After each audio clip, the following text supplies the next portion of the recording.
गणेशाय नमः। गुरुर्ब्रह्मा गुरुर्विष्णु गुरुर्देवो महेश्वर गुरुर्साक्षात् परब्रह्म तस्मै श्रीगुरुवे नमः। त्वमेव माता च पिता त्वमेव त्वमेव बन्धुः सखा त्वमेव त्वमेव वेद्या द्रविडं त्वमेव त्वमेव सर्वं मम देव देव।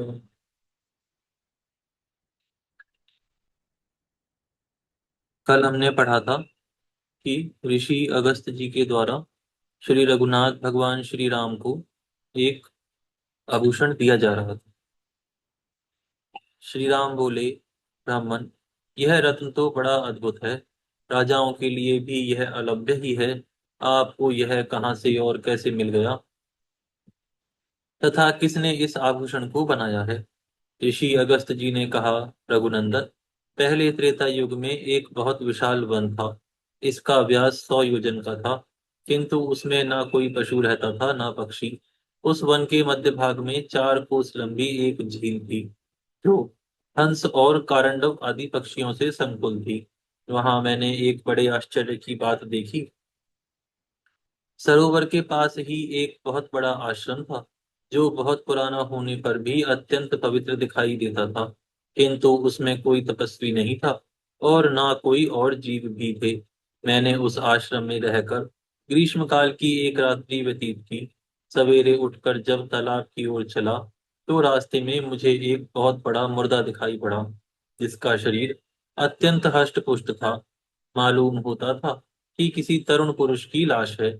उसे देखकर मैं सोचने लगा, यह कौन है, इसकी मृत्यु कैसे हो गई, तथा यह किस इस महान वन में आया कैसे था। इन सारी बातों का मुझे अवश्य पता लगाना चाहिए। मैं खड़ा खड़ा यही सोच रहा था कि इतने में आकाश से एक दिव्य एवं अद्भुत विमान उतरता दिखाई दिया। वह परम सुंदर और मन के समान वेगशाली था। एक ही क्षण में वह विमान सरोवर के निकट आ पहुंचा। मैंने देखा, उस विमान से एक दिव्य मनुष्य उतरा और सरोवर में नहाकर उस मुर्दे का मांस खाने लगा। भर पेट उस ताजे मोटे मुर्दे का मांस खाकर वह फिर सरोवर में उतरा और उसकी शोभा निहार कर फिर शीघ्र ही स्वर्ग की ओर जाने लगा।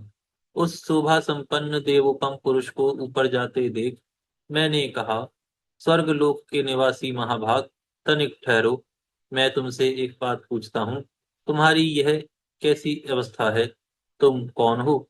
देखने में तो तुम देवता के समान जान पड़ते हो, किंतु तुम्हारा भोजन बहुत ही घृणित है।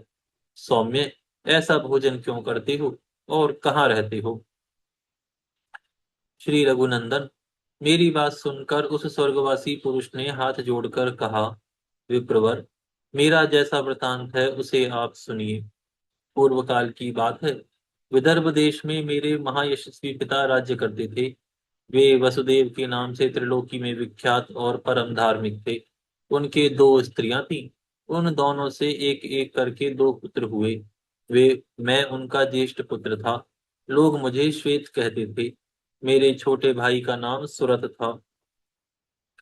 पिता की मृत्यु के बाद पूर्ववासियों ने विदर्भ देश के राज्य पर मेरा अभिषेक कर दिया। तब मैं वहां पूर्ण सावधानी के साथ राज्य संचालन करने लगा। इस प्रकार राज्य और प्रजा का पालन करते हुए मुझे कई वर्ष बीत गए। एक दिन किसी निमित्त को लेकर मुझे प्रबल वरेण्य हुआ और मैं मरण पर्यंत तपस्या का निश्चय करके इस तपोवन में चला आया। राज्य पर मैंने अपने भाई महारथी सुरथ का अभिषेक कर दिया था। फिर इस सरोवर पर आकर मैंने अत्यंत कठोर तपस्या आरंभ की। 80,000 वर्षों तक इस वन में मेरी तपस्या चालू रही। उसके प्रभाव से मुझे भुवनों में सर्वश्रेष्ठ कल्याणमयी ब्रह्मलोक की प्राप्ति हुई। किंतु वहां पहुंचने पर मुझे भूख और प्यास अधिक सताने लगी। मेरी इंद्रियां तलमला उठी। मैंने त्रिलोकी के सर्वश्रेष्ठ देवता ब्रह्मा जी से पूछा, भगवान, यह लोक तो भूख और प्यास से रहित सुना गया है। यह मुझे किस कर्म का फल प्राप्त हुआ है कि भूख और प्यास यहाँ भी मेरा पिंड नहीं छोड़ती? देव, शीघ्र बताइए, मेरा आहार क्या है? महामुनि, इस पर ब्रह्मा जी ने बहुत देर तक सोचने के बाद कहा, 7, पृथ्वी पर कुछ दान किए बिना यहाँ कोई वस्तु खाने को नहीं मिलती। तुमने उस जन्म में भिखमंगे को कभी भीख तक नहीं दी। जब तुम राजभवन में रहकर राज्य करते थे, उस समय भूल से या मोहवश तुम्हारे द्वारा किसी अतिथि को भोजन नहीं मिला है। इसीलिए यहाँ रहते हुए भी तुम भूख प्यास का कष्ट भोगना पड़ रहा है। राजेंद्र, भांति भांति के आहारों से जिसको तुमने भली भांति पुष्ट किया था, वह तुम्हारा उत्तम शरीर पड़ा हुआ है। उसी का मांस खाओ, उसी से तुम्हारी तृप्ति होगी। ब्रह्मा जी के ऐसा कहने पर मैंने पुनः उनसे निवेदन किया, प्रभु, अपने शरीर का भक्षण कर लेने पर भी फिर मेरे लिए दूसरा कोई आहार नहीं रह जाता है जिससे इस शरीर की भूख मिट सके, तथा जो कभी चुकने वाला ना हो, ऐसा कोई भोजन मुझे देने की कृपा कीजिए। तब ब्रह्मा जी ने कहा, तुम्हारा शरीर ही अक्षय बना दिया गया है। उसे प्रतिदिन खाकर तुम तृप्ति का अनुभव करते रहोगे। इस प्रकार अपने ही शरीर का भोग करते हुए जब तुम्हें 100 वर्ष पूरे हो जाएंगे, उस समय तुम्हारे विशाल एवं दुर्गम तपोवन में महर्षि अगस्त्य पधारेंगे। उनके आने पर तुम संकट से छूट जाओगे। राजर्षि, वे इंद्र सहित संपूर्ण देवताओं और असुरों का भी उद्धार करने में समर्थ हैं। फिर तुम्हारे इस घृणित आहार को छुड़ाना उनके लिए कौन सी बड़ी बात है। भगवान ब्रह्मा जी का यह कथन सुनकर मैं अपने शरीर के भोग का भोजन करने लगा।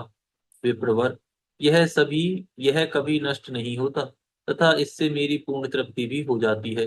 न जाने कब वे मुनि इस वन में आकर मुझे दर्शन देंगे। यही सोचते हुए मुझे 100 वर्ष पूरे हो गए हैं।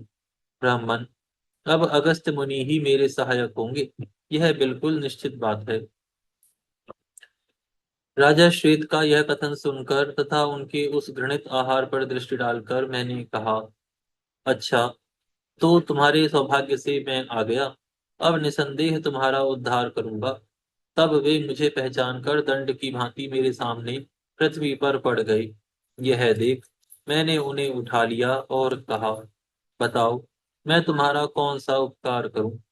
राजा बोले, ब्राह्मण, इस घृणित आहार से तथा जिस पाप के कारण यह मुझे प्राप्त हुआ है, उससे मेरा आज उद्धार कीजिए, जिससे मुझे अक्षय लोक की प्राप्ति हो सके। ब्रह्मर्षि, अपने उद्धार के लिए मैं यह दिव्य आभूषण आपको भेंट करता हूँ। इसे लेकर मुझ पर कृपा कीजिए। रघुनंदन, उस स्वर्गवासी राजा की यह दुख भरी बातें सुनकर उसके उद्धार की दृष्टि से ही वह दान मैंने स्वीकार किया, लोभवश नहीं। उस आभूषण को लेकर ज्यों ही मैंने अपने हाथ पर रखा, उसी समय उनका वह मुर्दा शरीर अदृश्य हो गया। फिर मेरी आज्ञा लेकर वह राजश्री बड़ी प्रसन्नता के साथ विमान द्वारा ब्रह्मलोक को चले गए। इंद्रदेव के समान तेजस्वी राजश्री श्वेत ने ही मुझे यह सुंदर आभूषण दिया था, और इसे देकर वे पाप से मुक्त हो गए। यहाँ पर यह अध्याय पूर्ण होता है। यहाँ से नया अध्याय प्रारंभ होता है। इस अध्याय में दंडकारण्य की उत्पत्ति का वर्णन किया गया है।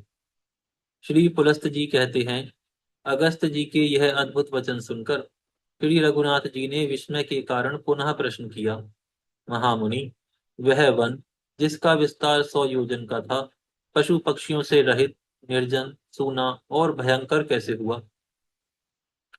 श्री अगस्त जी बोले, राजन, पूर्व काल के सत्ययुग की बात है। वैवस्वत मनु इस पृथ्वी का शासन करने वाले राजा थे। उनके पुत्र का नाम इक्ष्वाकु था। इक्ष्वाकु बड़े ही सुंदर और अपने भाइयों में सबसे बड़े थे।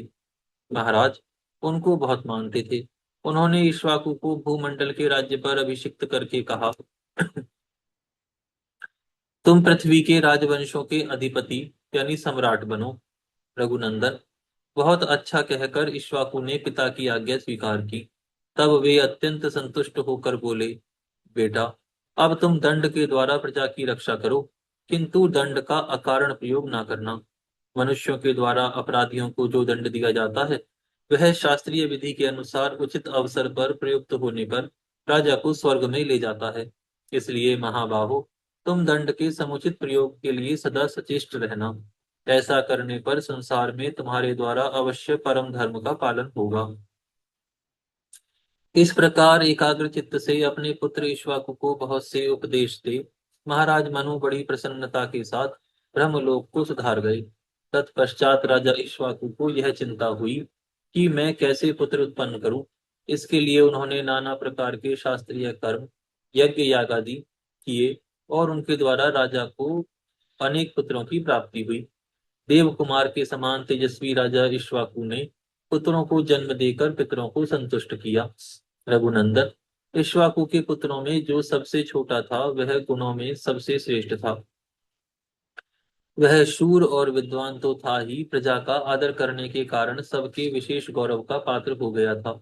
उसके बुद्धिमान पिता ने उसका नाम दंड रखा और विंध्यगिरी के दो शिखरों के बीच में उसके रहने के लिए एक नगर दे दिया। उस नगर का नाम मधुमत्त था।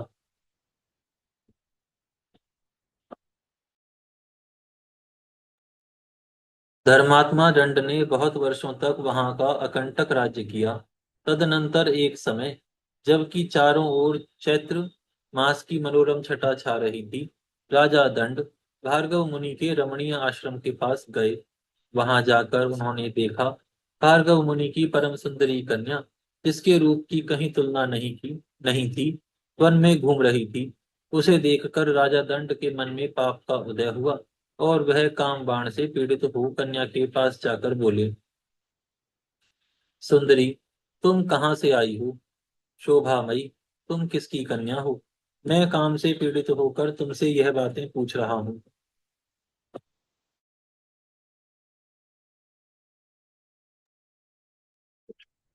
वरारोहे, मैं तुम्हारा दास हूँ। सुंदरी, मुझे भक्त को अंगीकार करो। अर्जा बोली, राजेंद्र, आपको मालूम होना चाहिए कि मैं ऋषि भार्गव वंश की कन्या हूँ। पुण्यात्मा शुक्राचार्य की मैं ज्येष्ठ पुत्री हूँ। मेरा नाम अर्जा है।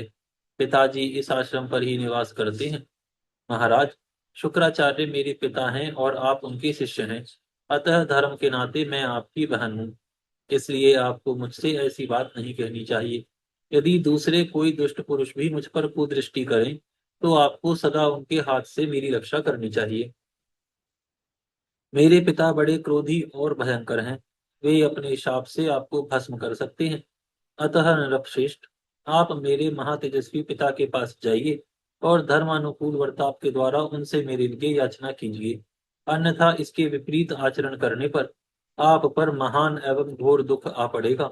मेरे पिता का क्रोध उभड़ जाने पर वे समूची त्रिलोकी को भी जलाकर खाक कर सकते हैं। दंड बोले, सुंदरी, तुम्हें पा लेने पर चाहे मेरा वध हो जाए अथवा वध से भी महान कष्ट भोगना पड़े, मुझे स्वीकार है। भीरू, मैं तुम्हारा भक्त हूँ, मुझे स्वीकार करो। ऐसा कहकर राजा ने उस कन्या को बलपूर्वक बाहुपाश में कस लिया और उस एकांत वन में, जहां से कहीं आवाज भी नहीं पहुंच सकती थी।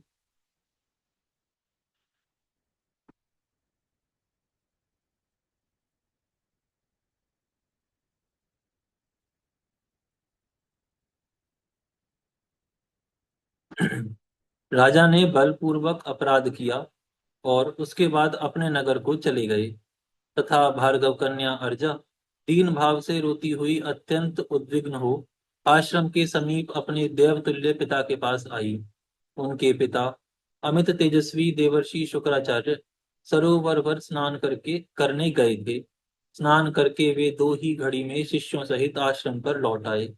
आश्रम पर आकर उन्होंने देखा, अर्जा की दशा बड़ी दयनीय है। वह धूल में सनी हुई है। तुरंत ही सारा रहस्य उनके ध्यान में आ गया। फिर तो शुक्राचार्य जी को बड़ा रोष हुआ। वे तीनों लोगों को दग्ध सा करते हुए अपने शिष्यों को सुनाकर बोले, धर्म के विपरीत आचरण करने वाले अदूरदर्शी दंड के ऊपर प्रज्वलित अग्निशिखा के समान भयंकर विपत्ति आ रही है। तुम सब लोग देखना, वह खोटी बुद्धि वाला पापी राजा अपने देश, भृत्य, सेना और वाहन सहित नष्ट हो जाएगा। उसका राज्य 100 योजन लंबा चौड़ा है।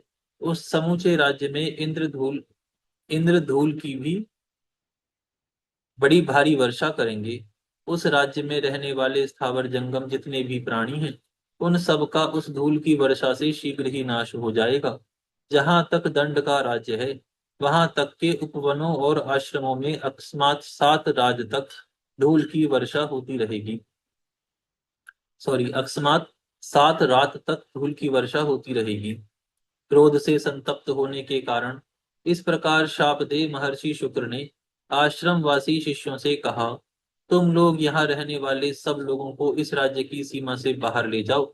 उनकी आज्ञा पाते ही आश्रमवासी मनुष्य शीघ्रता पूर्वक उस राज्य से हट गए और सीमा से बाहर जाकर उन्होंने अपने डेरे डाल लिए।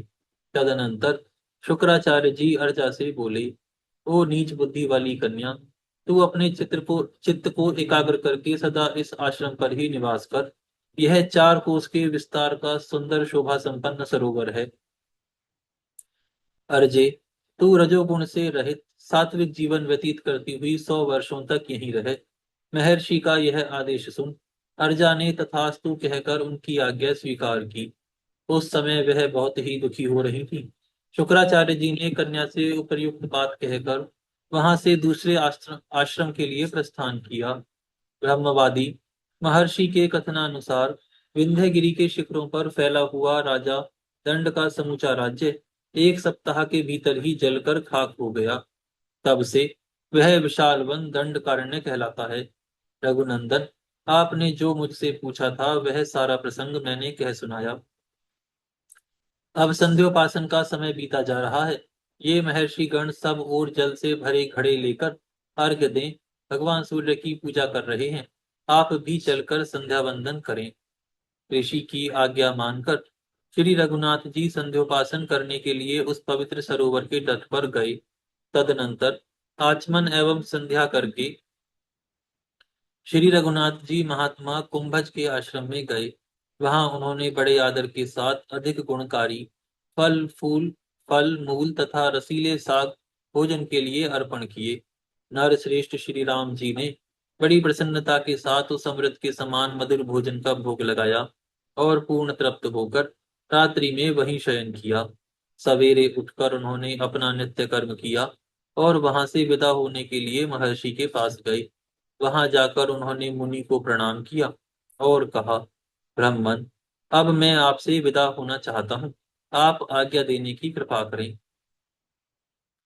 महामुने, आज मैं आपके दर्शन से कृतार्थ और अनुग्रहित हुआ। श्री रामचंद्र जी के ऐसे अद्भुत वचन कहने पर तपस्वी अगस्त जी ने अत्यंत प्रसन्न होकर कहा, श्री राम, कल्याणमयी अक्षरों से युक्त आपका यह वचन बड़ा ही अद्भुत है। रघुनंदन, यह संपूर्ण प्राणियों को पवित्र करने वाला है। जो मनुष्य आपको 2 घड़ी भी देख लेता है वह समस्त प्राणियों में पवित्र है और देवता कहलाते हैं। रघु श्रेष्ठ, आप समस्त देहधारियों के लिए परम पावन हैं। आपका प्रभाव ऐसा ही है, जो लोग आपकी चर्चा करेंगे उन्हें भी सिद्धि प्राप्त होगी। आप इस मार्ग से शांत एवं निर्भय होकर जाइए और धर्म पूर्वक राज्य का पालन कीजिए, क्योंकि आप ही इस जगत के एकमात्र सहारा हैं। महर्षि के ऐसा कहने पर महाराज श्री रामचंद्र जी ने हाथ जोड़कर उन्हें प्रणाम किया तथा अन्य अन्य मुनिवरों को भी, जो सबके सब तपस्या के धनी थे। सादर अभिवादन करके वे शांत भाव से स्वर्ण भूषित पुष्पक विमान पर चढ़ गए। यात्रा के समय मुनि गणों ने सब ओर से उन पर आशीर्वादों की वर्षा की। समस्त पुरुषार्थों के ज्ञाता श्री रघुनाथ जी दोपहर होते होते अयोध्या में पहुंचकर 7वीं ड्योढ़ी में उतरे। तत्पश्चात उन्होंने इच्छानुसार चलने वाले उस परम सुंदर पुष्पक विमान को विदा कर दिया। फिर महाराज जी ने द्वारपालों से कहा, तुम लोग फुर्ती से जाकर भरत और लक्ष्मण को मेरे आगमन की सूचना दो और उन्हें अपने साथ ही ले लाओ। विलंब ना करना। द्वारपाल आज्ञा के अनुसार जाकर दोनों कुमारों को बुला ले आए। श्री रघुनाथ जी अपने प्रिय बंधु भरत और लक्ष्मण को देखकर बड़े प्रसन्न हुए और उन्हें छाती से लगाकर बोले, मैंने ब्राह्मण के शुभ कार्य का यथावत संपादन किया है। अब मैं प्रतिमा स्थापन, देवालय निर्माण आदि पूर्ण धर्म का अनुष्ठान करूंगा। वीरों, मेरा कान्यकुब्ज देश में जाकर भगवान वामन की प्रतिष्ठा करने का विचार है। यहाँ पर यह अध्याय पूर्ण होता है। आज हम यहाँ विराम करते हैं, फिर कल से प्रारंभ करेंगे। हे गौ माता, आप सभी देवी देवताओं की माता, सभी पुण्यों का पुण्य, सभी तीर्थों का तीर्थ है। हम सभी आपको दंडवत प्रणाम करते हैं। आपकी कृपा सदैव हमारे ऊपर बनी रहे। धर्म की जय जय हो। हो। अधर्म का नाश नाश हो। हो। प्राणियों में सद्भावना सद्भाव। हो। गौ माता राष्ट्र राष्ट्र माता माता। गौ हत्या बंद हो। बंद विश्व का कल्याण कल्याण हो।